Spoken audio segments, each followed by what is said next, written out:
Hola, bienvenidos sean todos a otro de los webinarios educativos por parte de la Fundación Acari.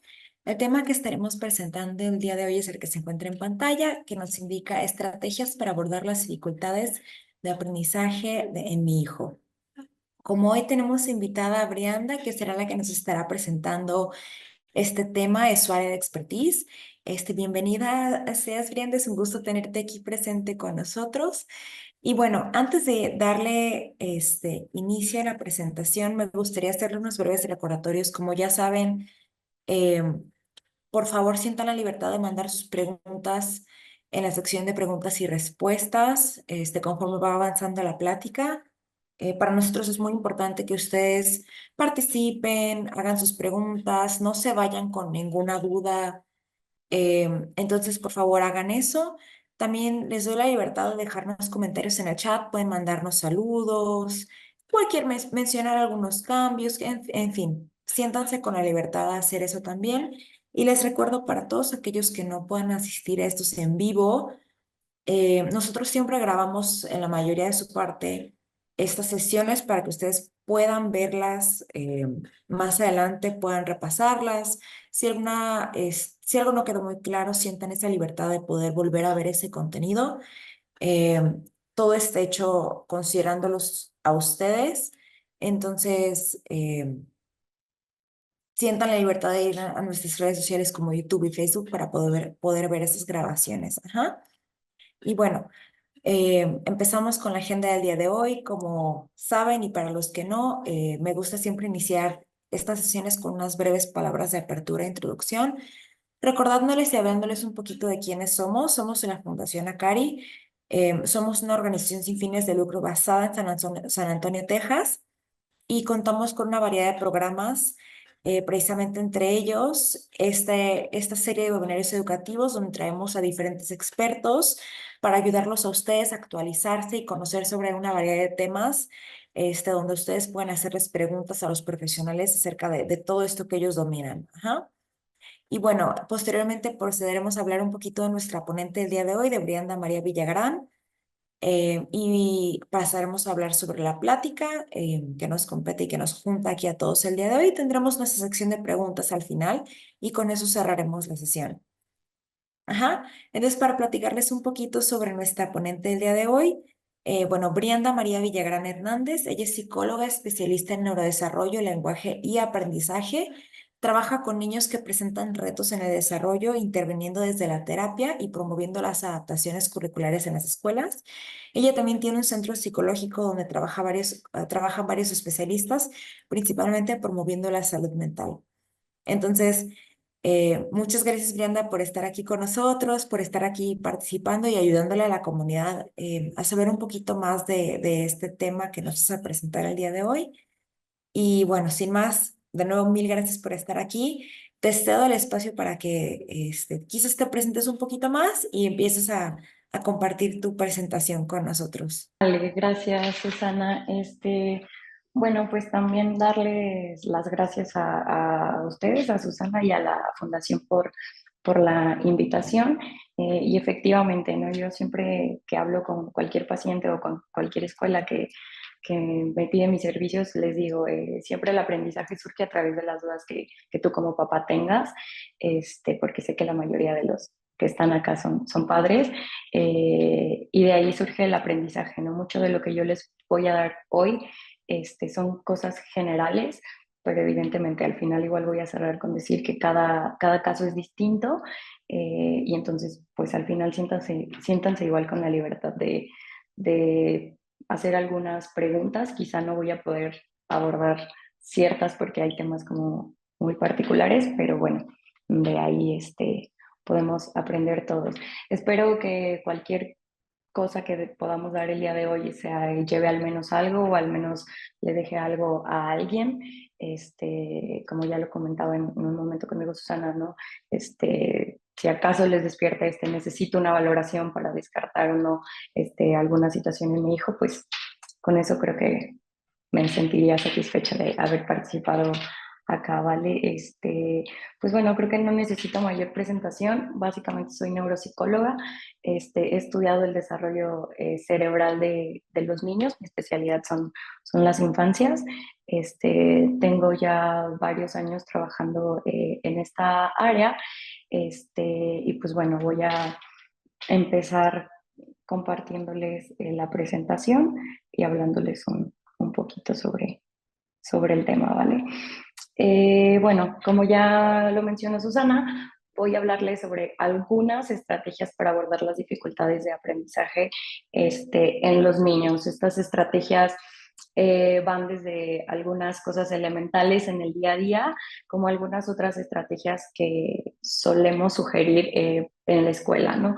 Para que la escuela también sea un espacio que pueda proveer a todos los niños con cualquier tipo de necesidad de las herramientas necesarias para que el niño pueda adquirir cualquier tipo de aprendizaje.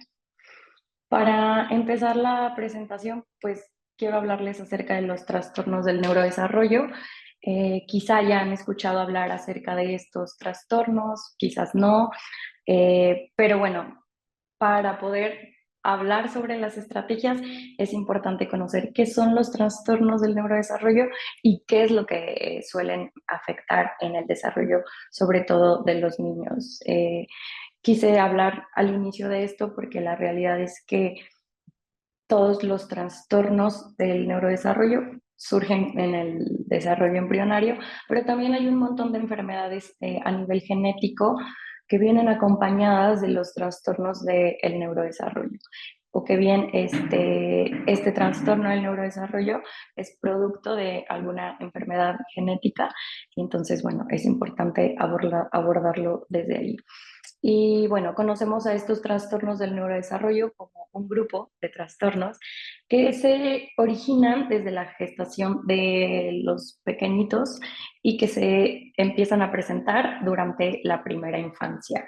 Se caracterizan principalmente porque van a producir en los niños ciertas limitaciones a nivel personal, social, académico y más adelante a nivel laboral. Entonces, estos trastornos del neurodesarrollo también pueden desarrollarse una vez que el niño nace por algunas situaciones que tienen que ver con el ambiente, pero bueno, en este caso muchos de los que tienen una enfermedad a nivel genético nacen con algún trastorno del neurodesarrollo. ¿Cuáles son los principales trastornos del neurodesarrollo? Los que más se ven, con los que más trabajamos y los que aparecen en todo como esta discontinuidad en el desarrollo a nivel cerebral, pues está la discapacidad intelectual, que se conoce por tener ciertas dificultades a nivel de la adaptación social, sobre todo las habilidades básicas de adaptabilidad como comer solos, ir al baño, también se ve afectada las habilidades de independencia, vestirse, bañarse, etcétera, dependiendo del grado de discapacidad que tenga cualquier pequeño o pequeña, ¿no? El trastorno del espectro autista, el trastorno por déficit de atención e hiperactividad, los trastornos del desarrollo del lenguaje y los trastornos específicos del aprendizaje, que comúnmente los conocemos como dislexia o discalculia, es decir, dificultades para adquirir la lectura y la escritura y dificultades para adquirir las habilidades del procesamiento matemático. Es muy común, no siempre, pero pasa que los trastornos del neurodesarrollo no vengan solos. Entonces podemos tener a una persona con discapacidad intelectual que además tiene un trastorno del desarrollo del lenguaje, una persona con trastorno del espectro autista que también tiene un trastorno en el desarrollo del lenguaje, o bien una persona con trastorno del espectro autista que también tiene trastorno de déficit de atención por hiperactividad. Entonces, suelen venir solos, pero también en muchos de los casos vienen en comorbilidad unos con otros, ¿no? Entonces, por eso vamos a ver muchos pequeñitos que en su mayoría tienen un trastorno del desarrollo del lenguaje o dificultades a nivel del lenguaje. Más adelantito también les voy a decir a nivel cognitivo cuáles son las áreas o las habilidades más afectadas y que casi todos los trastornos del neurodesarrollo eh, las presentan, ¿no? Siempre que le doy una plática a alguien respecto al tema o voy a hablar con un papá porque voy a atender a un paciente. Me gusta mucho aclarar lo que es un trastorno, porque me pasa mucho que los papás llegan como, es que mi hijo tiene un trastorno, entonces está mal, está trastornado, como que esta palabra puede resultar un poco caótica, y me gusta siempre hablar desde un término que poco a poco, como todos los que nos dedicamos a esta área, hemos intentado quitar o dejar de lado, que tiene que ver con la normalidad, ¿no? Nos gusta hablar un poco más de lo esperado, porque evidentemente el desarrollo natural de las personas, se esperan ciertos ítems o ciertas habilidades en ciertos periodos de tiempo, pero buscamos quitar como la palabra normal, porque de cualquier forma lo que haga cualquier persona, no importa las dificultades que tenga, es normal para la persona y es normal para el contexto en el que la persona se desenvuelve y es normal muchas veces para la familia, ¿no? Entonces, simplemente quisiera aclarar que un trastorno es un desorden o una pequeña como desorganización que altera el funcionamiento esperado de una persona, esperado en todos estos ítems del desarrollo que están como bastante establecidos, ¿no? Entonces, una persona que no tiene un trastorno del neurodesarrollo sí cumpliría con todos estos ítems, y una persona que tiene un trastorno del neurodesarrollo estarían en algunas ocasiones un poco desfasados estos ítems, ¿no? Eh, y bueno, para conocer las dificultades en el aprendizaje y qué es lo que ocurre cuando hay un trastorno en el neurodesarrollo, es súper importante pues hablar de las funciones cognitivas, que son las funciones o habilidades básicas que nos permiten a los seres humanos desarrollarnos en diferentes entornos, adaptarnos y, en efecto, aprender o obtener los aprendizajes, ¿no? Aquí lo dejo claro, que son las que nos permiten adquirir, procesar, almacenar y utilizar la información que recibimos de todo el medio que nos rodea de una manera efectiva. Son funciones fundamentales para que el ser humano pueda desarrollarse en diversas áreas de la vida, como ya lo mencioné en el aprendizaje, pueda resolver problemas, sea capaz de tomar decisiones, que comunique y que interactúe socialmente. También es súper importante, ahorita voy a hacer un poco más énfasis en eso, que cuando hablamos de comunicación, sepamos que no solo el lenguaje oral forma parte de la comunicación del ser humano y que no importa que cualquier persona no sea oralizada o no tenga lenguaje oral, siempre comunica, ya sea con gestos, con señas, con algunos sonidos, expresando las emociones. Entonces eso me gustaría como dejar muy claro, que la comunicación o al hablar de comunicación no solamente nos referimos al lenguaje oral. ¿Cuáles son las funciones cognitivas principales o que llamamos de orden superior? Son la atención, la memoria, el lenguaje y las funciones ejecutivas. Ahorita se las voy a ir como explicando un poquito para que les quede un poco claro. Y como ya se los mencioné, son estas mismas funciones las que comúnmente vamos a ver afectadas en un trastorno del neurodesarrollo, sea cual sea de los que ya les mencioné.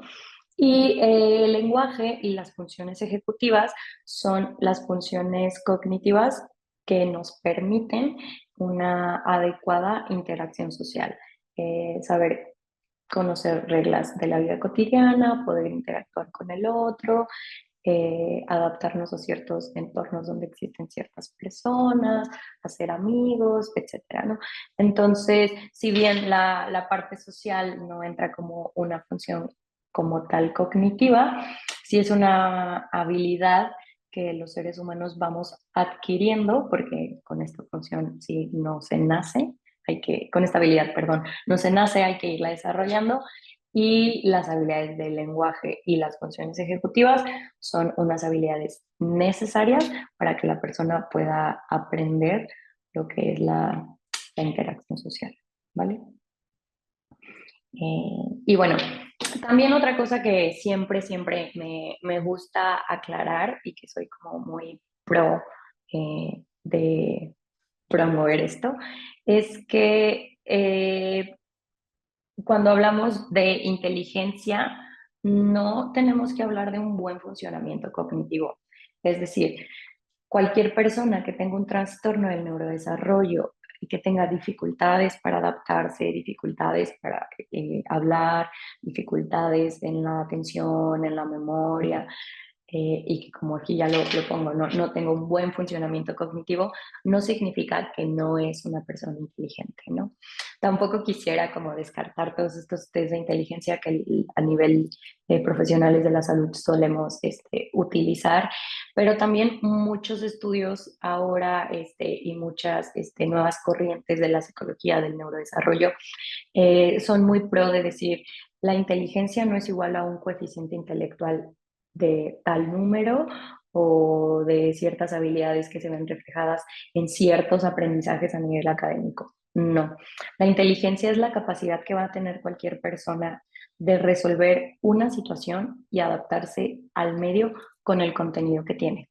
En ese sentido, todas las personas, no importa cuál sea su dificultad, son inteligentes, ¿no? Entonces, eh, va a haber algunas personas que aunque no puedan moverse, no puedan hablar, les cueste, no sé, prestar atención, la interacción social sea complicada para ellos, cualquier dificultad, no significa que no sean inteligentes.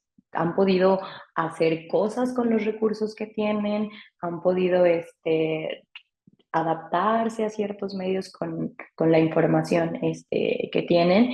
Y luego yo siempre le digo a los papás eso, ¿no?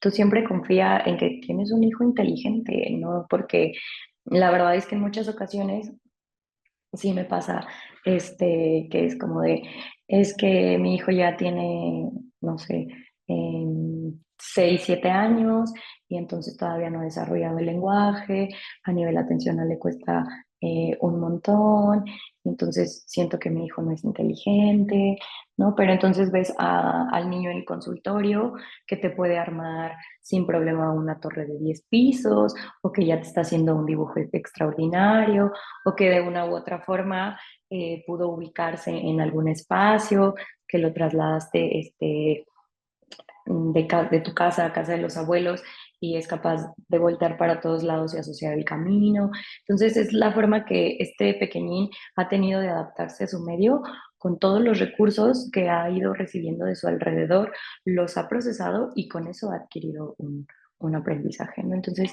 siempre que hablo de trastornos del neurodesarrollo, es algo que me gusta que los papás se lleven y dejar como bastante claro, ¿no? Que un buen funcionamiento cognitivo no es igual a, a inteligencia, ¿no? Y que todas las personas somos inteligentes, ¿vale? Y bueno, ahora les voy a hablar de las principales dificultades a nivel cognitivo que presentan todos los trastornos del neurodesarrollo para de ahí poder decir qué otras habilidades son muy buenas en ellos o tienen, sí, como más desarrolladas porque son las que vamos a utilizar para adaptar este cierto tipo de estrategias, ¿vale? Entonces, básicamente en el área del lenguaje, las principales dificultades que presentan tienen que ver con la expresión verbal, con la fluidez de lo que quieren decir y muchas veces para encontrar las palabras adecuadas. Esto lo pueden ver en tiempos de reacción, cuando ustedes les hacen una pregunta y entonces el niño necesita a lo mejor un poco más de tiempo para responder, ya sea porque a nivel del lenguaje oral, también necesitamos un procesamiento motor.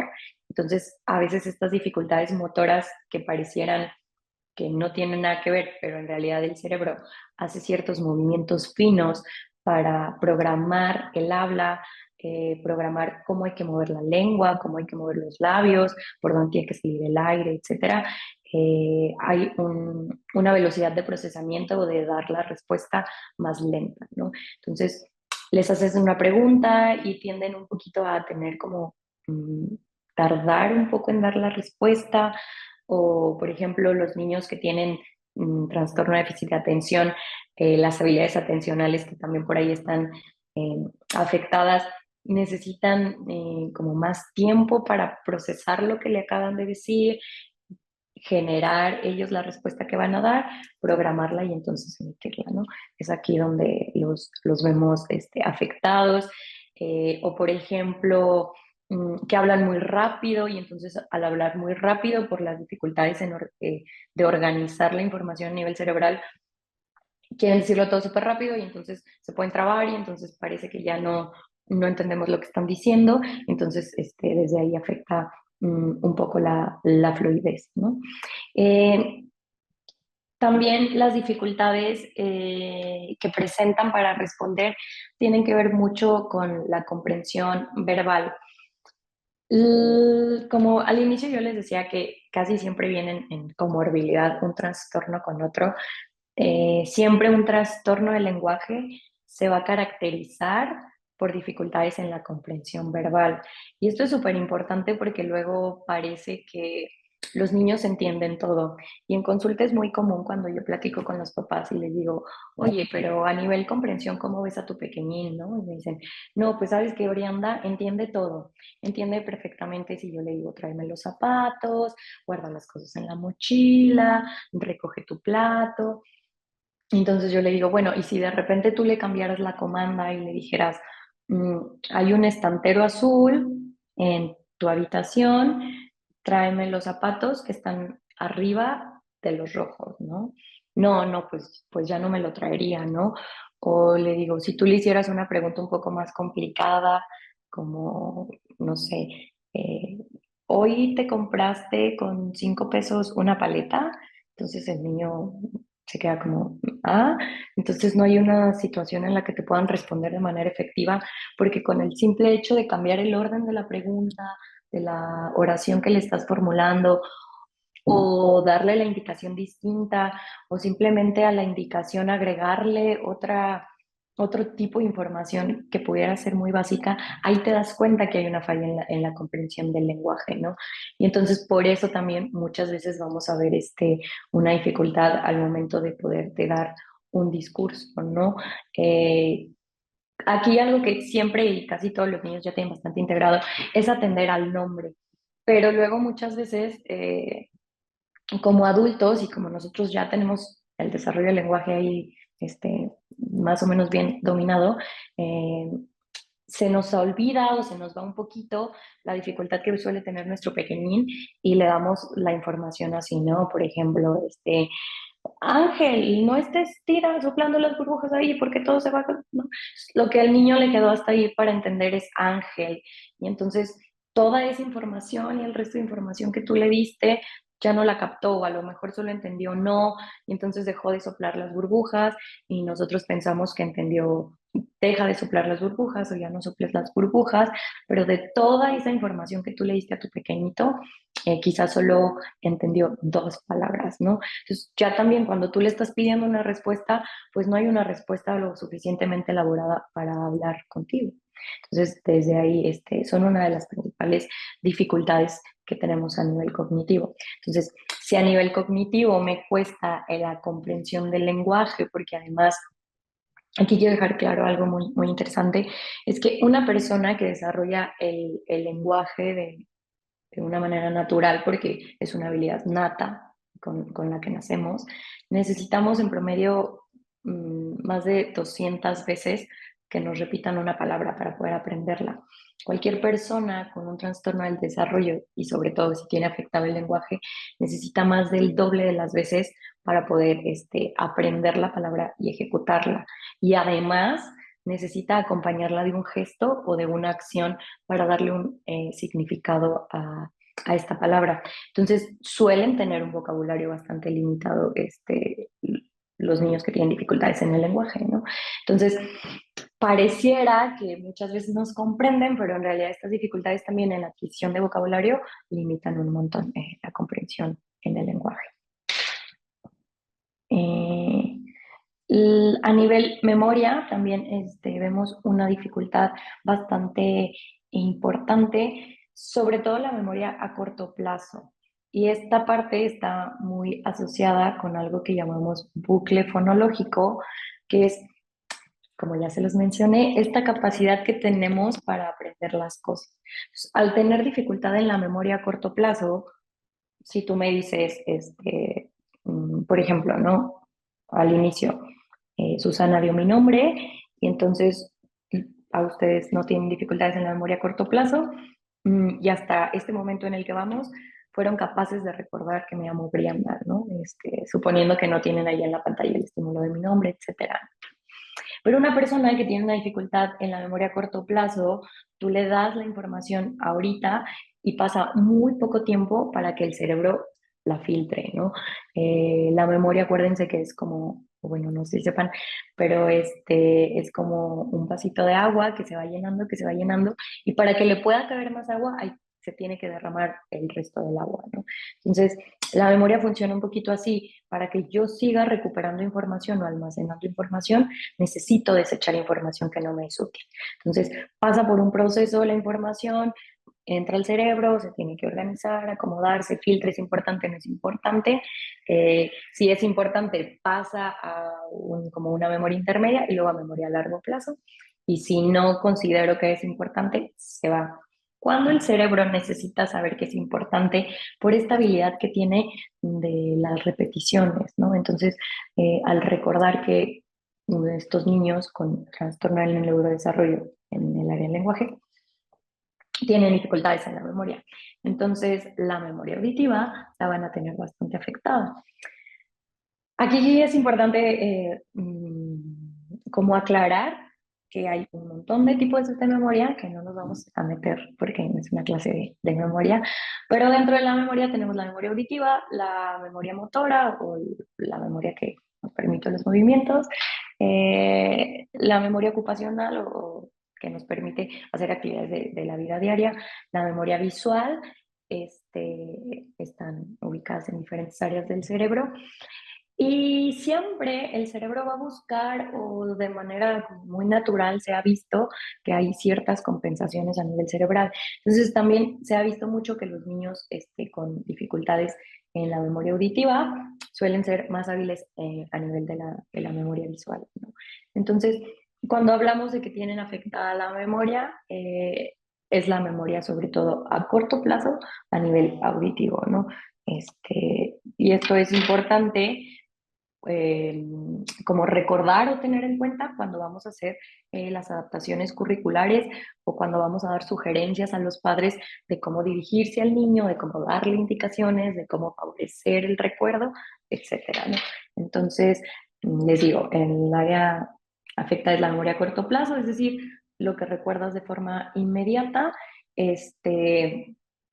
y la memoria a largo plazo, bueno, ya es otro tipo de memoria que sí se ha filtrado la información, se ha guardado, y básicamente la memoria a corto plazo la podemos ver reflejada en lo que la persona aprendió, ¿no? Entonces, bueno, hasta aquí llevamos que las dificultades que lleva un niño con trastornos del neurodesarrollo es el lenguaje y la memoria, sobre todo la memoria verbal auditiva.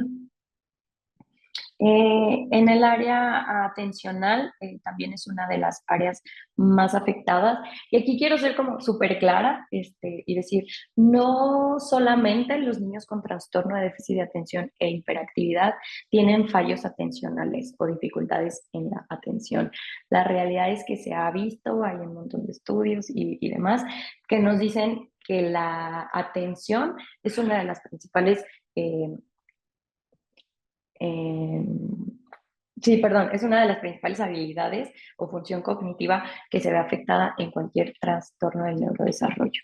Entonces, no importa si el niño tiene discapacidad intelectual, es autista, tiene TDAH, tiene una dificultad en el aprendizaje, un trastorno del desarrollo del lenguaje, no nada más van a estar afectados, por ejemplo, la atención, perdón, el lenguaje o otro tipo de habilidades adaptativas, sino que la atención es una de las funciones que más se ve afectada en estos niños, ¿no?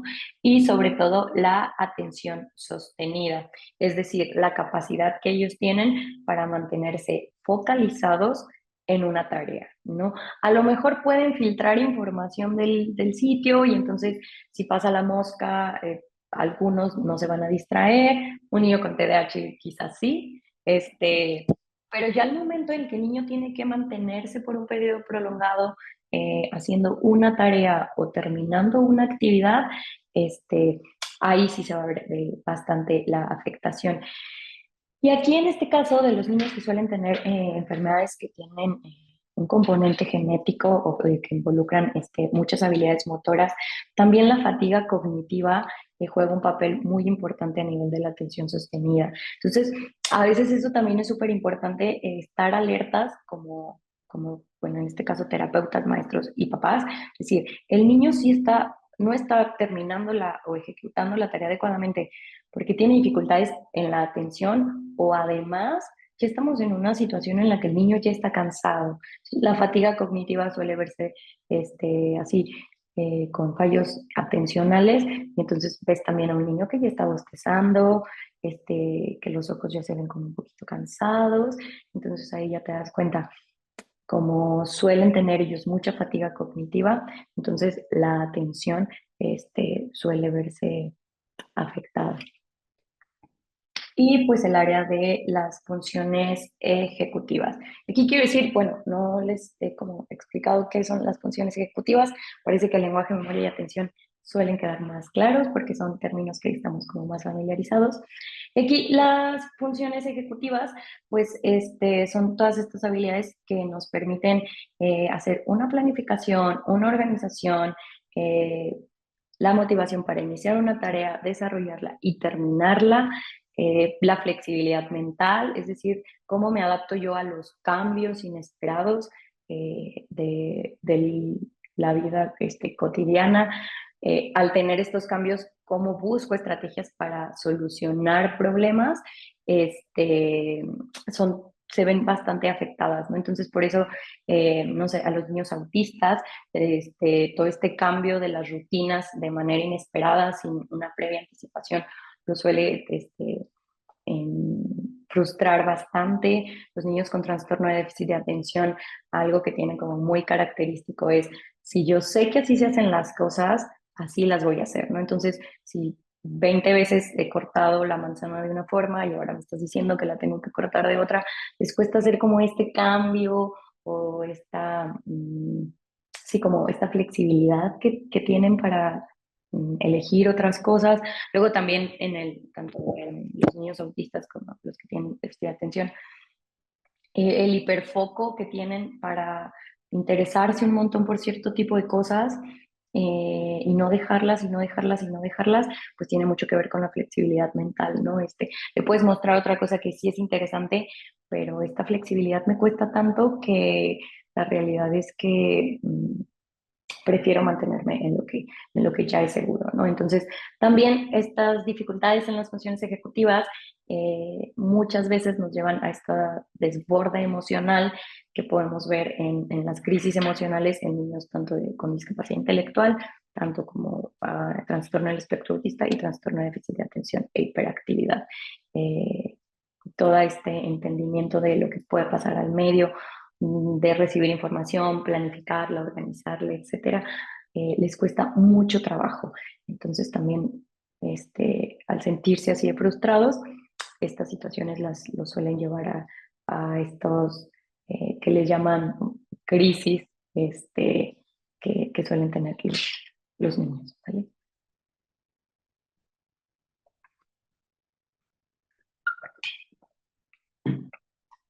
Bueno, y aquí me gustaría, como ya hablamos de lo que suele estar un poquito con dificultades a nivel cognitivo, me gustaría como dejarles como claro este, que una de las habilidades que no suelen verse afectadas y que los niños suelen rendir bastante bien son todas las habilidades perceptivas a nivel visual, las habilidades visoespaciales y las habilidades creativas, ¿vale? Y bueno, estas habilidades favorecen bastante que el niño pueda adquirir mejor los aprendizajes, y, aunque aquí sí quisiera aclarar que el aprendizaje de la lectoescritura muchas veces sí se va a ver afectado cuando el niño tiene dificultades en el lenguaje, ¿no? Entonces, porque, pues, primero necesitamos hablar o desarrollar ciertas habilidades en el lenguaje para después pasar a ese lenguaje que se vuelva de una forma escrita, ¿no? Y en general son buenos en las habilidades no verbales. ¿Qué son las habilidades no verbales? Todo lo que tiene que ver con la pintura, la construcción, son súper buenos para ubicarse en los espacios, lo que les comentaba hace rato, ¿no? Son niños que suelen ubicar perfectamente ciertos traslados. También hay un montón de estudios que revelan que son bastante buenos para reconocer caras.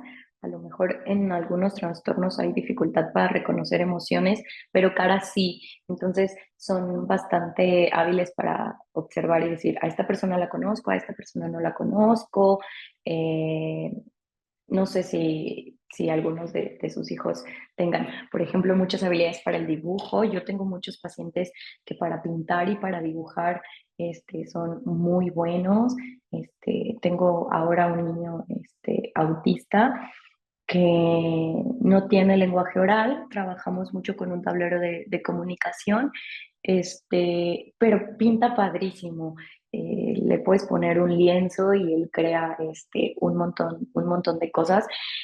De ver, por ejemplo, algo así, nada más se lo muestras una vez, es capaz de plasmarlo, ¿no? O sea, a lo mejor todas estas habilidades del lenguaje oral no se han desarrollado como se esperaría, no sé, por ejemplo, a sus 7 años que tiene el niño, que entonces tiene esta necesidad de comunicarse con un comunicador alternativo, pero estas habilidades fotográficas de la memoria visual, entonces es buenísimo, ¿no?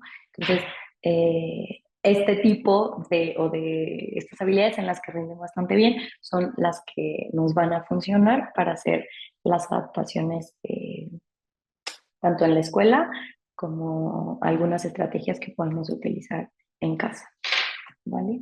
Bueno, espero que hasta aquí vayamos bien.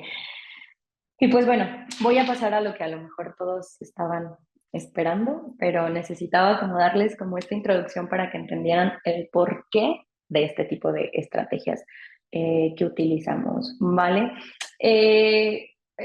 Por ejemplo, para trabajar un poquito con la comprensión del lenguaje, yo siempre sugiero que utilicemos siempre frases cortas con palabras sencillas para adaptarnos al nivel de su entendimiento. Aquí yo los invitaría, bueno, si algunos ya están tomando alguna terapia de lenguaje o algún otro tipo de terapia o ya les hicieron alguna valoración en el área del lenguaje y la comunicación, y si no, que fueran como muy observadores de realmente cuánto comprende su pequeñito, para que ustedes puedan decir si comprende el 100% de lo que digo. Bueno, a lo mejor aquí no necesitaríamos adaptar la forma en la que nos expresamos, pero si se dan cuenta que su hijo entiende entre el 50 y el 60% un poquito del lenguaje, los invitaría a que utilicen frases cortas y muy sencillas para dar indicaciones, que suelan dividirle las comandas. Por ejemplo, primero, recoge tus zapatos, ¿no? Entonces, ya los recogió. Recoge tu ropa, que ya la recogió. En lugar de decir, ve a tu cuarto y recoge los zapatos y cambia la ropa y también, no sé, un ejemplo, ¿no? Etcétera. Que intenten decir, ok, voy a hablarle con lo que yo sé que entiende. Yo me di cuenta que, por ejemplo, entiende cuando le digo no tires, ¿no? Pero a lo mejor no me entiende. No tires eso en la alfombra, ¿no? Entonces solo puedo decirle como, no, no lo tires, ¿no? Entonces, adaptarnos un poquito al nivel que nosotros vemos que tiene nuestro pequeñín, ¿no? Otra cosa súper importante es que, perdón, paso un mosquito. Me pasa un montón con los niños que tienen TDAH, es que los papás todo el tiempo me dicen, es que le hablas y le hablas y le hablas y le hablas y no te hace caso. O sea, sí atiende a su nombre, pero no te hace caso, ¿no? Entonces yo le digo, bueno, cuando tú le hablas para que ya sea que venga a comer, que se ponga a hacer la tarea o que haga cualquier otra cosa, ¿dónde estás tú? no sé, por ejemplo, me dicen los papás de, no, pues es que vamos a comer y yo estoy en la cocina y el niño está en su cuarto, ¿no? Entonces yo le digo, claro, a lo mejor con otros de tus hijos te funciona, pero recuerda que ellos a nivel atencional les cuesta muchísimo más. Entonces yo siempre le digo a los papás, ve al cuarto, si es posible, tócale el hombro y dile, no sé, Pedro, vamos a comer. Y entonces Pedro va a atender la comanda y se va a ir a comer, ¿no? Porque le cuesta, uno, el lenguaje y dos, sobre todo la atención. Entonces, él intenta, al tener dificultades en la organización de la información y tener un foco atencional, pues prestarte atención a ti y prestar atención a lo que está haciendo. Entonces, yo siempre sugiero esta parte, ¿no? Otra de las cosas que podemos favorecer en el seguimiento de indicaciones muchas veces son los apoyos visuales. Los apoyos visuales los solemos utilizar mucho en la escuela para indicarles a los niños las tareas, ¿no? Y entonces, por ejemplo, si tocaba no sé, una primera tarea era hacer una lectura y después de la lectura teníamos que contestar cierta parte del libro, no sé, etcétera. Es importante apoyarnos visualmente generando la rutina. O sea, primero hago esto, luego hago esta otra parte. Porque es súper importante recordar que a nivel memoria se le puede olvidar la indicación o se le puede olvidar todo lo que le estamos poniendo a hacer. Entonces, si nosotros le ponemos el apoyo visual, le vamos a facilitar un montón al pequeño, ¿no? Igual, si ustedes quieren que haga ciertas tareas en casa, apoyarse de tarjetitas donde vayan indicando qué tarea le corresponde al niño, sería ideal, ¿no? Entonces, siempre, tanto por la parte de la atención como por la parte del el lenguaje oral, yo siempre le digo a los papás, comprueba que el niño te acaba de entender lo que tú le dijiste. Y acá, cuando el niño sí tiene como lenguaje oral, siempre les digo, da la indicación y pregúntale, ¿qué es lo que te puse a hacer? Entonces espera que el niño te responda, ¿no? Este, o bien observa que ejecuta la acción. O sea, si tú le das una indicación, no te des la vuelta y te vayas, o no te voltees, o X cosa, sino observa que ejecutó la acción. Si tú te das cuenta que diste la indicación y el niño no ejecuta la acción, entonces repítele la indicación y espera que ejecute. Si no ejecuta la acción, tú dale el ejemplo. Entonces, dale una indicación y entonces ya lo puedes ejecutar, no sé. Por ejemplo, es un ejemplo, ¿no? Tienes que pintar el árbol verde y las manzanas rojas, ¿no? O sea, a lo mejor el niño pudo haber entendido verde, pudo haber entendido árbol, pero no pudo organizar toda la información completa, ¿no? Entonces, puedes darle el ejemplo. Tomas el color verde y le dices, pinta el árbol verde, pintas un poquito el árbol y las manzanas color rojo, pintas una manzana color rojo. Entonces, el niño, al ver lo que tú estás haciendo, va a poder imitar y ejecutar la acción, porque recuerden que yo les dije, ¿no? Si a ellos los acompañamos por la situación de la memoria auditiva, la memoria verbal, de una acción, les va a ser muchísimo más fácil. Entonces, esta puede ser una estrategia que funciona bastante, ¿no? Eh, Intenta tener calma cuando le vas a preguntar algo y esperar la respuesta. No intentes como completársela o, por ejemplo, ¿no? Eh, ¿Cómo te fue hoy en la escuela, no? Eh, ¿Conociste a niños nuevos? Y el niño se queda como, él es como del papá de, sí, compañeritos nuevos, los que ya estaban. Entonces, la verdad suele pasarnos mucho como adultos y les confieso que a veces en el consultorio igual me pasa por la inercia de que uno cree que todos nos comprenden. El niño, yo le hago una pregunta al niño y el niño tarda en respondérmela y yo, sí, ¿qué esto? Hasta que yo solita digo, a ver, Brianda, espera, déjalo que organice tu primer pregunta, ¿no? Entonces, si el niño ya no me, por ejemplo, ya no me está dando una respuesta y veo que tarda bastante, suelo darle opciones, ¿no? Por ejemplo, eh, ¿ya conocías a los niños o no los conocía? ¿No? Y entonces el niño como que intenta ir sí o no. O por ejemplo, no sé, ¿quieres jugar al uno, al dominó, a la lotería? ¿A qué te gustaría jugar, no? Y el niño se queda así como que, entonces busco agarrar solo dos opciones, le digo, ¿quieres jugar al uno o a la lotería? ¿No? Entonces ya elige él, una opción. Pero siempre esperar un poquito a que el niño busque y genere sus propias estrategias sin que se sienta demasiado presionado para dar una respuesta, porque es importante recordar que en realidad se le está dificultando generar esta respuesta, ¿vale? Respecto a la flexibilidad mental y a las rutinas, siempre hay que anticiparlos, siempre, siempre, siempre. Si por alguna razón ese día no va a ir a la escuela, hay que explicarle desde un día antes que no va a ir a la escuela. Si la maestra va a faltar porque tiene una situación de enfermedad y se va a ausentar, siempre hay que anticipar al niño. Si vamos a tomar una ruta diferente, siempre hay que anticipar al niño. Aun cuando esta ruta nos agarre desprevenidos, porque tampoco lo sabíamos, en cuanto sepamos que vamos a cambiar de dirección, decir, por ejemplo, no, la calle está cerrada, vamos a dar una vuelta, pero vamos al mismo sitio, solo vamos por otro lugar. En casos donde haya niños que sí la rutina los mueva, el cambio de la rutina los mueva demasiado, ¿vale? Cuando vamos a ejecutar tareas dentro de casa, es importante que el niño siempre esté en espacios que no tenga tanto distractor, ¿no? Entonces, buscar un lugar específico en casa para que el niño pueda hacer la tarea.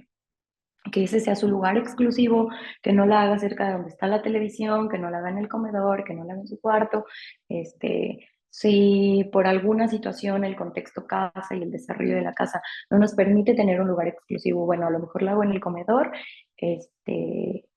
pero apago la televisión y evito que haya ruido. Y yo como mamá intento no tener el teléfono celular ahí por si vibra o por si me llaman o por si el niño está intentando como voltear a verlo. Dentro de la escuela se sugiere que el niño siempre esté hasta el frente, con cerca del profesor, o si por ejemplo hay aulas que no tienen como ese tipo de diseño, sino a lo mejor son como en círculos, buscar sentarlos cerca de compañeros y cerca del espacio donde de forma muy visible el niño no esté tan al alcance de cierto material que lo pueda distraer o hacer que se levante, ¿no? También el uso de auriculares para evitar el ruido, puesto que algunos niños tienen algún desorden sensorial, entonces muchas veces todo el ruido no le permite como concentrarse y focalizarse. O bien, yo he tenido muchos casos en donde no hay ningún trastorno a nivel sensorial, ninguna dificultad, tolera bien los sonidos, etcétera, pero cierto tipo de música al niño le hace como apagar los estímulos de alrededor. O sea, le hemos puesto los audífonos y los maestros han dicho como de, esto ha sido milagroso, ¿no? O sea, le ponemos una playlist tranquilita, con calma, le damos la indicación. eh, las tareas deben ser cortas también, entonces se focaliza, ¿no? Este, y bueno, aquí viene esto que les decía, intentar que los periodos de atención sostenida no sean tan prolongados. Siempre, siempre es importante poner tiempos de descanso. Entonces, si yo identifico que mi hijo o mi pequeñín se mantiene en una tarea, no sé, 15 minutos, intento que cada 15 minutos le doy una pausa activa, ¿no? Como de, bueno, puedes ir por agua, pero vuelves, ¿no? O bueno, vamos a cambiar la actividad y en lo que cambiamos de actividad podemos platicar, podemos hacer alguna otra cosa. Pasados 5 minutos, regreso y puedo ejecutar otra tarea.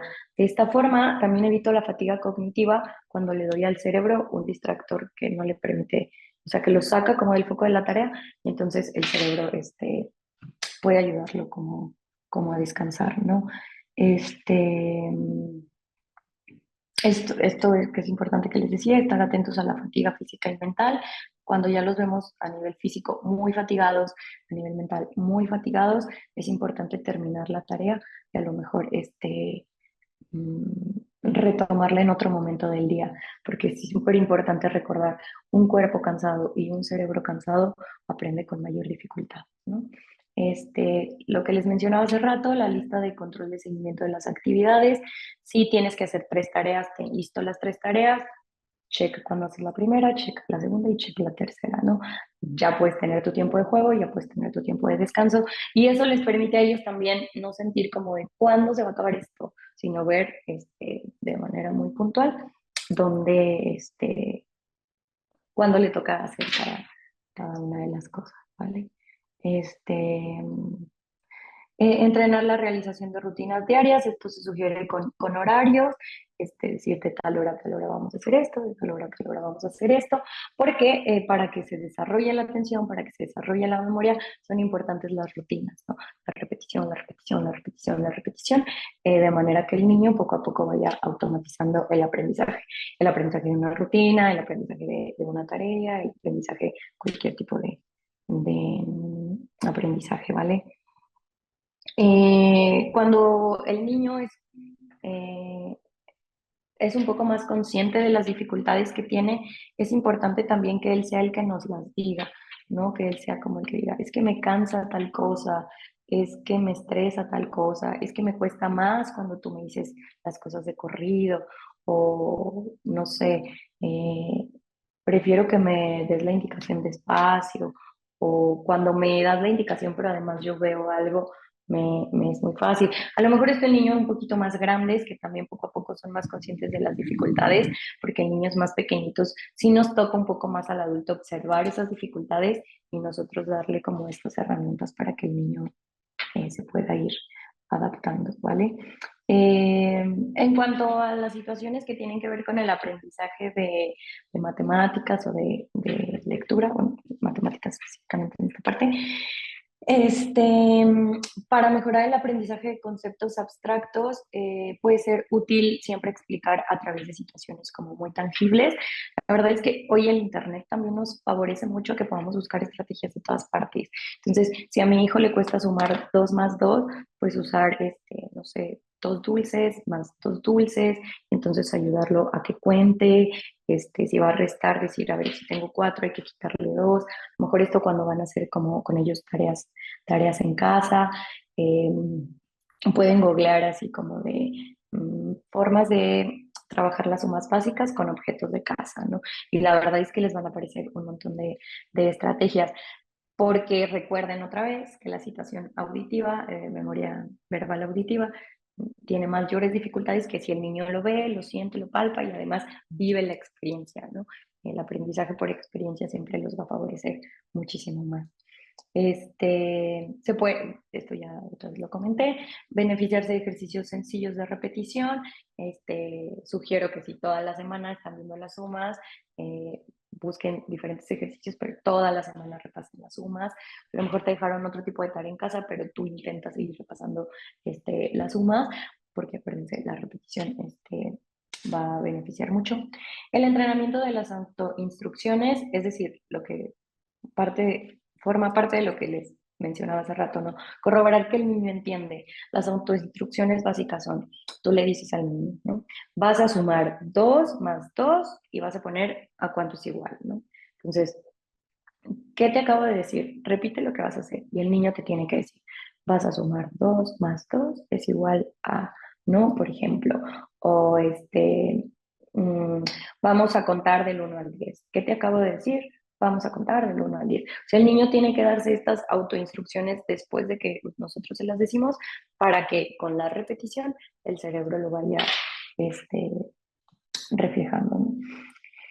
Y esta es una de las estrategias que me parece importantísimo siempre trabajar con el ámbito escolar, con los docentes y con los compañeros, que es trabajar en la concientización del medio que rodea al niño acerca de todas estas dificultades. Eh, la verdad es que lamentablemente en la zona de México donde yo vivo, a veces todavía nos cuesta mucho hacer como esta concientización cuando tenemos un paciente con autismo, con un trastorno del lenguaje, con un trastorno con déficit de atención e hiperactividad, cuando hay algún niño con una situación de dificultades motoras. mm, Acercarnos a la escuela y decirle, oye, necesitamos una charla de concientización para que los niños puedan entender la situación de su compañero y contribuyan y lo ayuden al aprendizaje, y otra, para que la escuela también trabaje en las barreras físicas que muchas veces se pueden presentar con estos niños, ¿no? Pero dos, para que también la escuela sea consciente de las adaptaciones que a veces hay que hacer, ¿no? El tipo de exámenes que hay que aplicarles a estos niños, si todo el grupo va a manejar, no sé, va a hacer 5 tareas o ejecutar 5 tareas durante la jornada escolar, a lo mejor estos niños van a ejecutar 3, pero el resto del grupo quiere saber por qué ellos tres y ellos dos, ¿no? Entonces pasa un montón acá que es como de, es que no le puedo poner solo tres porque cuando las puede terminar los otros niños dicen, ¿por qué fulanito tres y yo y los otros cinco, ¿no? Entonces yo siempre digo, híjole, es súper importante que la escuela sepa cuáles son las dificultades de estos pequeñitos para que pues promuevan el aprendizaje, porque si bien las familias son la base fundamental, pues los niños asisten a la escuela también para tener ciertos aprendizajes, ¿no? Entonces, me parece muy importante que la escuela también colabore con esta parte, ¿no? Y bueno, aquí viene la parte de informar a los docentes, que conozcan del trastorno, que conozcan de la enfermedad que tiene el pequeño, que conozcan de las dificultades que se van a presentar ahora, de las que se pueden presentar después, etcétera, ¿no? Con esto promovemos mucho fomentar la verdadera inclusión, es decir, cuando vamos a mandar estrategias a la escuela, es de, si vas a tener una clase de música y a lo mejor el niño tiene dificultades para bailar, cantar, etcétera, no importa, llévalo a la clase de música. Y a lo mejor a él no lo vas a poner a brincar, saltar y demás, pero a lo mejor lo vas a poner a tocar un instrumento o a lo mejor lo vas a poner a que un compañero lo tome de la mano y esté como por ahí, porque la verdad es que pasa mucho que en muchas escuelas, al menos acá, es como de, ah, bueno, a la hora de tal actividad se va a quedar en el salón trabajando con la maestra, ¿no? Entonces ahí es como de, a ver, no, estamos buscando que los niños estén dentro de las escuelas y que la escuela tenga esta obligación de adaptarse a las necesidades del pequeñito, ¿no? Porque de otra forma, pues simplemente es un niño dentro de una escuela que forma parte ahí, pero no participa, no forma el 100% de la comunidad ni hace las situaciones con el resto de sus compañeros, ¿no? Y bueno, al momento de adaptar las currículas, por ejemplo, en actividades motoras finas, actividades motoras gruesas que tienen que ver con la actividad física, adaptar también la clase a los pequeñitos, sobre todo cuando empiezan a tener dificultades de movilidad, que también los profesores puedan decir, bueno, hoy vamos a trabajar, no sé, un juego de pelota, y entonces si al niño se le dificulta patear, bueno, entonces a lo mejor a él lo vamos a hacer que nos pase la pelota, o sea, pero siempre sin esforzarlo de más y siempre teniéndolo que participe dentro de la escuela, ¿no? En cuanto a las dificultades físicas, también muchas veces nos pasa porque, bueno, no solo en ciertas enfermedades que tienen que ver con el desarrollo motor, sino en también trastornos del neurodesarrollo que se les dificulta muchas veces la marcha. La discapacidad intelectual suele venir acompañada de una marcha un poco torpe, entonces no hay tanto equilibrio, el sistema vestibular, que es el que ayuda al equilibrio, se ve un poquito afectado. Muchas veces pues sugerimos que el niño no cargue una mochila, ¿no? Entonces, que si la escuela tiene la posibilidad de dejar los libros ahí, se dejen los libros, o que si la escuela y la familia tienen la posibilidad de tener los libros digitales, se utilicen los libros digitales, ¿no? Para que el niño pueda tener mayor comodidad para el momento de desplazarse al salón de clases, en la escuela.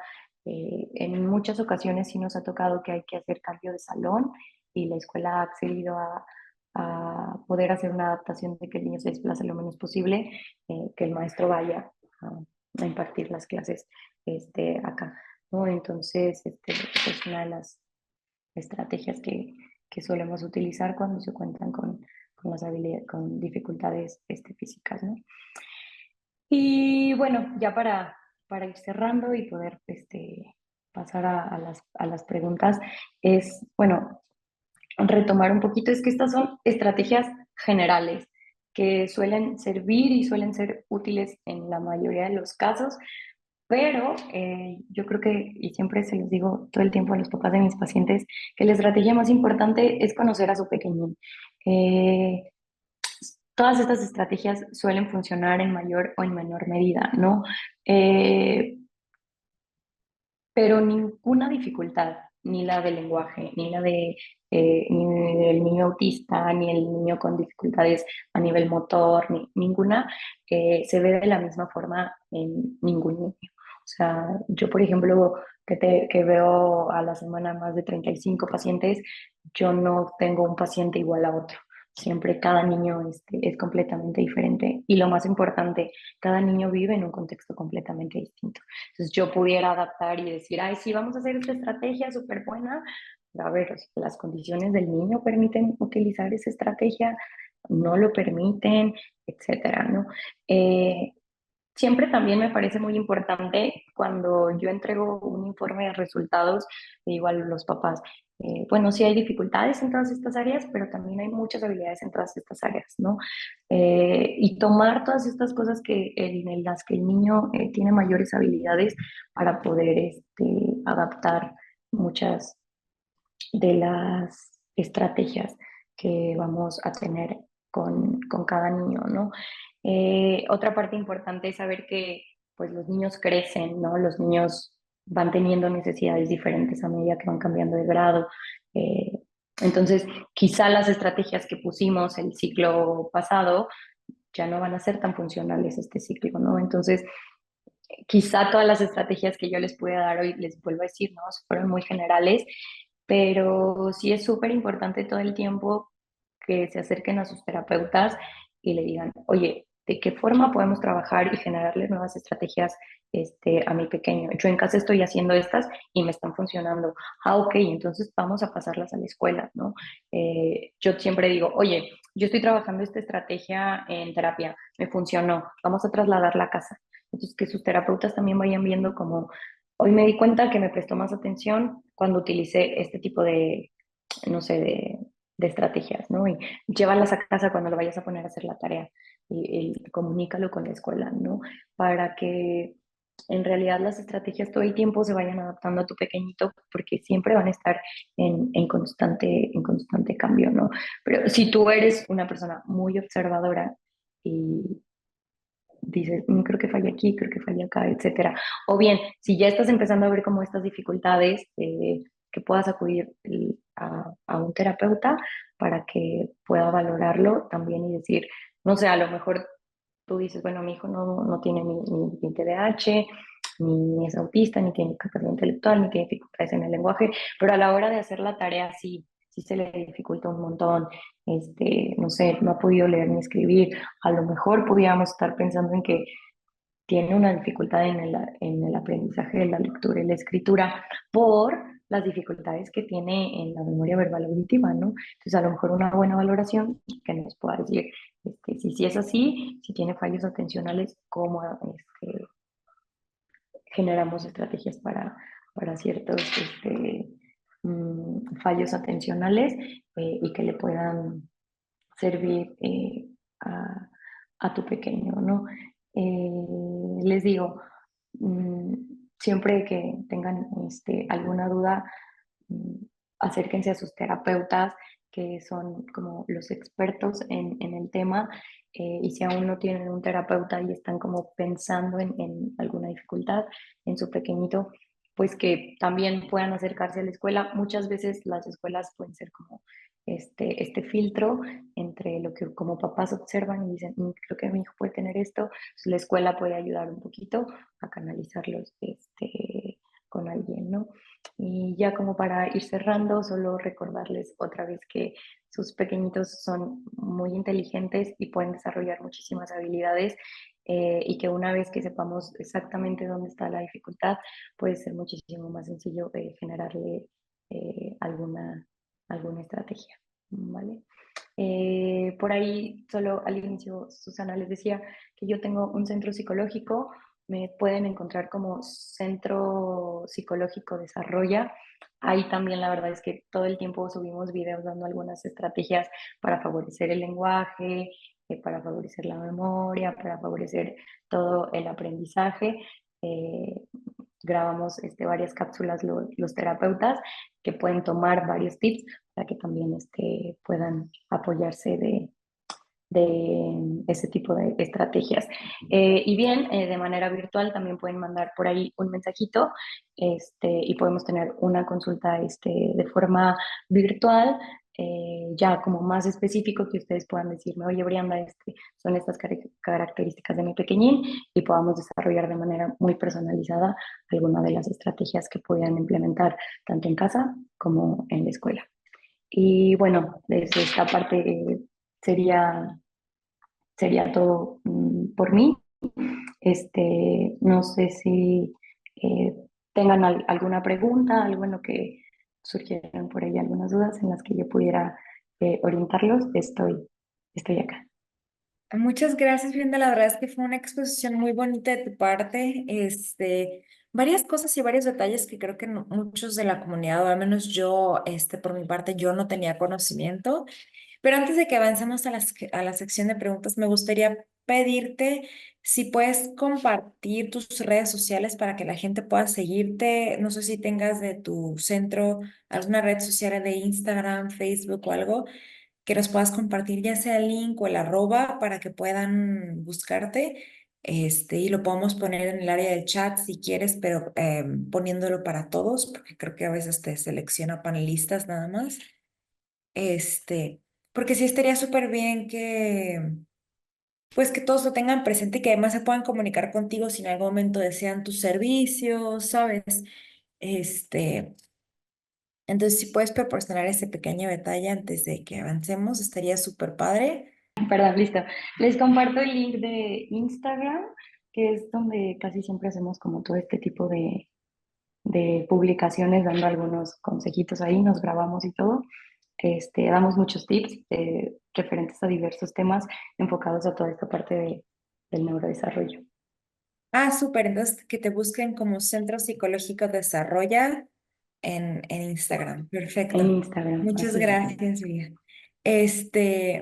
Y te quiero comenzar primero con la sección de comentarios porque no quiero que se nos escape porque parece ser que es un comentario que surgió a mitad de la presentación, Ujú. para ver si quizás podemos comentar un poco al respecto. Iliana nos dice, hola, pero esta deficiencia no se relaciona con cambios anatómicos en ninguna área relacionada con memoria en hipocampo u otra área. Es recomendable realizar resonancias u otros estudios si han tenido traumas o lesiones previas. No sé si... Vale, no me queda como muy clara la pregunta. No sé si habla como en general de los trastornos del neurodesarrollo. Solamente ahí como decirles esto que comentaba como al inicio, ¿no? El trastorno del neurodesarrollo, bueno, pues se da por múltiples causas. Muchas veces viene desde el desarrollo embrionario, es decir, el cerebro puede, desarrollándose así de esa forma. Otras veces efectivamente puede deberse a algunas situaciones del nacimiento, puede ser alguna intoxicación del niño, puede haber una lesión a nivel cerebral que puede haber afectado ahí alguna área del cerebro del niño, pero también la realidad es que muchos trastornos del neurodesarrollo, por ejemplo, el trastorno del desarrollo del lenguaje, cuando hacemos una resonancia o algún electro, suelen venir bien este tipo de estudios. Entonces no hay como puede haber fallas en todas estas habilidades cognitivas y no necesariamente se puede ver reflejado en algún estudio, ¿no? Incluso muchos neuropediatras,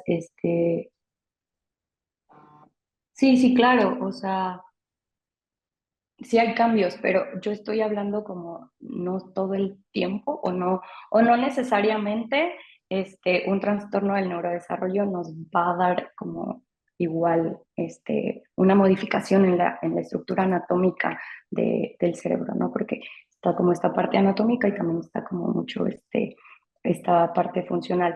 Pero sí, definitivamente, sí, cuando hacemos una valoración en cualquier trastorno del neurodesarrollo, sí referimos a neuropediatras y la verdad es que ahí ellos son los que tienen la última palabra de decir, le hacemos cierto tipo de estudios o no le hacemos cierto tipo de estudios. Y también en muchas ocasiones el niño ya viene del neuropediatra, ¿no? Entonces, ya viene, lo valoró primero el neuropediatra no lo refirió a nosotros al centro y nosotros ya aplicamos la valoración necesaria para ver a nivel comportamental cuáles son sí, cómo se reflejan estas dificultades a nivel de la conducta como tal del niño, ¿no? Recordar que a nivel de psicólogos y neuropsicólogos nosotros vemos la conducta y quien ve la Claro. estructura cerebral como tal es el neuropediatra. Ellos son los que se dedican a hacer esto. Entonces, muchas veces en eso de si se hacen estudios o no se hacen estudios, quien tiene la última palabra Claro. es el neuropediatra. Claro. Gracias, Bri. Espero que haya quedado claro para Iliana. Tenemos algunas preguntas que nos han estado mandando de manera más privada y nos dice Claudia, ¿qué señales tengo que tener presentes para indicarme posibles problemas de lenguaje para saber que necesito consulta para mi niño? Bueno, primero desde muy chiquititos, o sea, que tenga 18 meses y que tu niño todavía no diga como las palabras básicas que suelen decir desde un inicio mamá, papá, agua, si le das bibi bibi, leche, etcétera, ¿no?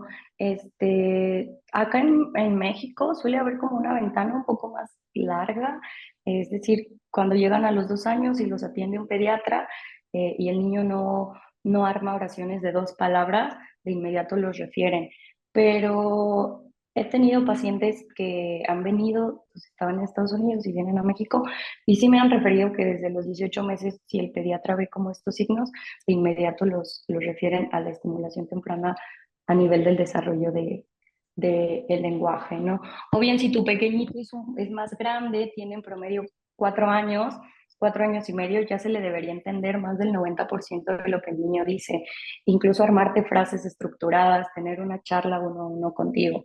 Entonces, si ha cumplido los 4 añitos y no tiene como esta soltura o estas habilidades para comunicarse así contigo, ya ahí tenemos una ventanita que nos indica que tenemos que buscar una valoración en la terapia del lenguaje, ¿no? O si bien puede que le entiendas todo o que se comunique porque dice bien las palabras, pero no te arma frases complejas. Por ejemplo, no te puede decir, veo una pelota azul que está arriba de algún sitio, ¿no? Solo te dice, pelota azul allá, ¿no? Entonces, sí esperarías que esa edad ya te dijera una oración como más estructurada. Entonces, pudieras pensar que al entenderle y al decir todo, no hay una situación de lenguaje, pero sí, porque ya debería estructurarte oraciones con artículos, con ciertos verbos, etcétera. ¿Dirías que es crucial esta cuestión de los meses de diferencia de empezar a generar este estimulamiento entre los 18 meses y los 24 meses? Sí, o sea, en lo personal sí, sí lo creo, porque yo siempre le digo a los papás, ¿no? Cuando tú, por ejemplo, llegas conmigo a los 18 meses y tu pequeñito no dice como las palabras esperadas o incluso no comprende como lo esperarías, pues el desfase que tiene tu niño es así, ¿no?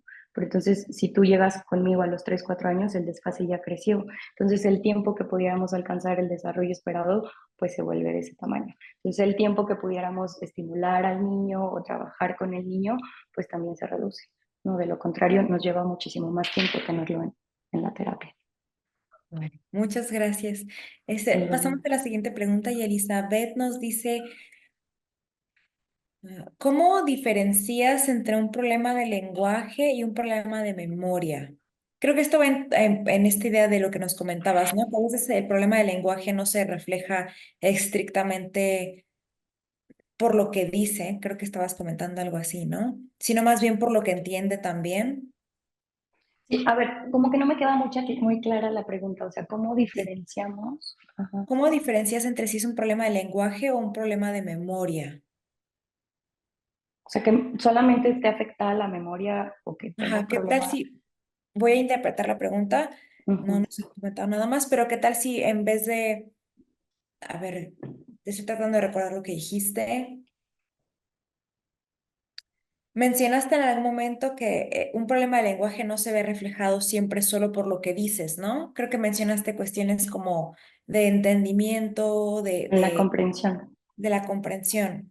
Ujú. ¿Qué tal si Pues, esa comprensión tiene ajá, problemas porque hay un problema de memoria a corto plazo, ¿no? Y no es un problema de entendimiento, sino más bien simplemente olvidas las cosas, ¿no? ya, claro.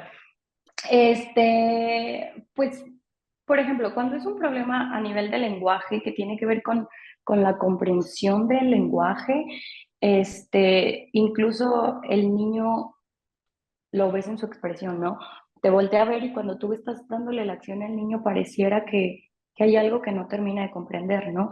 En cambio, cuando es solo una situación de memoria a corto plazo, que suele verse, por ejemplo, mucho en el déficit de atención, tú le das la indicación, el niño te asiente, se levanta, va a ir a ejecutar y en el camino se queda como, ¿qué me mandaron a hacer?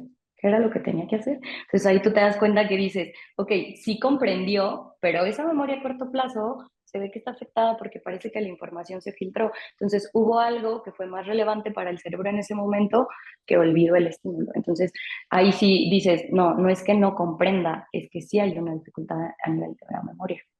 Sí, más bien es como una cuestión de comportamiento. Cuando interactúas con ellos en terapia, puedes ver este tipo de dinámicas. Sí, totalmente. O sea, en la terapia te queda claro si el niño te comprendió o el niño no te comprendió y simplemente se le olvidó la indicación que le acabas de dar. Ya, muchas gracias. Ujú. Y oye, Juan nos está diciendo, mi niño tiene problemas al hablar, como que se traba al querer decir cosas. ¿Qué tenemos que hacer ahí? Vale, ahí es importante, por ejemplo, identificar un poquito en qué momento se traba, ¿no? Si siempre se va a trabar al iniciar como la conversación o si se va trabando en el transcurso de la conversación. Pero yo siempre le digo a los papás, cuando tú notes esto, eh, tú espera, te está diciendo algo y tú asiente y entonces tú regrésale lo que te acaba de decir, ¿no? Me estás diciendo esto y esa ligerita interrupción le da como al niño este respiro para continuar en el discurso. Ahí sí, por ejemplo, tendríamos que diferenciar si es un problema de tartamudeo, si es un problema de que el niño tiene tanta información a nivel cerebral que la quiere compartir o que no termina de organizar lo que te quiere decir y entonces como que te lo digo pero no termino. Entonces ahí sí habría como que en específico que identificarlo, pero de inicio diría, dale esa pausa. Si notas que la frustración ya es demasiada, interrumpe diciéndole, ¿me quieres decir esto? Entonces ya el niño respira y diría, sí, es que, etcétera, ¿no? O cuando termine, como todo decir, tú queda como que escuchas y después rectifica y el niño ya con más calma tiende a darte como la información adecuada o lo que estaba esperando comunicar. En caso de tartamudeos, ¿a qué recurren normalmente? ¿Hay algún ejercicio o es con solo empezar a ir a terapia y de poco en poco repetir oraciones? O lo que sí recuerdo haber, y corrígeme si estoy mal, es que a veces los motivan a tomar como clases de actuación o cosas así como para poder abrirse un poquito más. ¿O hay cuestiones más de grado médico que quizás este tipo de soluciones simplemente no pueden ser implementadas? Sí, cada situación particular del lenguaje, hay que valorarse. En el tartamudeo puede haber muchos factores que tienen que ver con el tartamudeo. Hay grados de tartamudeo, también. Entonces, mm, hay algunos terapeutas que su enfoque tiende a ser como más de quitar como esta parte de los nervios, entonces ve y habla, porque el tartamudeo se ha asociado también muchas veces a que tiene que ver con situaciones de ansiedad. En realidad también hay otros estudios que te dicen que tiene que ver con la planificación motora del habla, es decir, la capacidad de planificar todos estos movimientos que yo necesito para darte una respuesta o la capacidad de hacer la secuenciación adecuada de sonidos y movimientos para poderte decir una palabra. Entonces, para saber qué tipo de intervención, si es necesario sí o sí una valoración para saber el origen del tartamudeo. Bueno, muchas gracias, Miranda. La verdad es que son todas las preguntas, pero creo que han sido Ok. bastante interesantes cada una de ellas y diferentes. Quería saber si nos puedes dar un último comentario, un último recordatorio, alguna conclusión o algo que creas que sea importante que la gente no olvide y se lleve como de esta plática. Pues algo pues, que me gustaría, bueno, que compartiría es decirles que todas las dificultades que tienen los niños generan siempre mucha angustia y agobio en los papás, ¿no? Pero también compartirles que todas estas dificultades pueden venirse acompañadas de una estrategia para compensar esa dificultad, ¿no? Entonces, que cuando sientan esta angustia, no acudan a... Sé que puede ser como muy fácil para mí decir este comentario como de no acudan a estos pensamientos catastróficos que pueden decir, y si no habla, y si no va a hablar, y si no aprende a leer, y si no aprende a escribir, y si no puede correr, y si no, ¿no? Como decir, ok, si no puede hacer eso, ¿cómo lo vamos a compensar para favorecer que el niño sí o sí adquiera cierto tipo de aprendizajes, ¿no? Y otra cosa que siempre comparto con los papás es decir, si tu hijo se siente feliz haciendo tal o cual cosa, más allá de que lo obliguemos a leer y escribir, por ejemplo, pues sí dale la lectura y la escritura, pero también dale todo esto que al niño lo hace feliz, ¿no? Porque en medida que nosotros creemos en que el niño puede superar las dificultades, eh, de verdad que el niño las comienza a superar, sobre todo porque esa confianza nos lleva a la posibilidad de hacer todas estas adaptaciones o compensar estas dificultades. Claro. Muchas gracias, Brianda. La verdad es que súper bonita tu plática, muy bonita la exposición, un tema que creo que no hemos abordado tan a fondo en la fundación y que creo que la comunidad no ha llegado a procesar del todo. Entonces es muy bueno que nos hayas platicado de todo esto, de todas esas dificultades que se pueden presentar. Creo que todos nos retiramos habiendo aprendido mucho en esta sesión.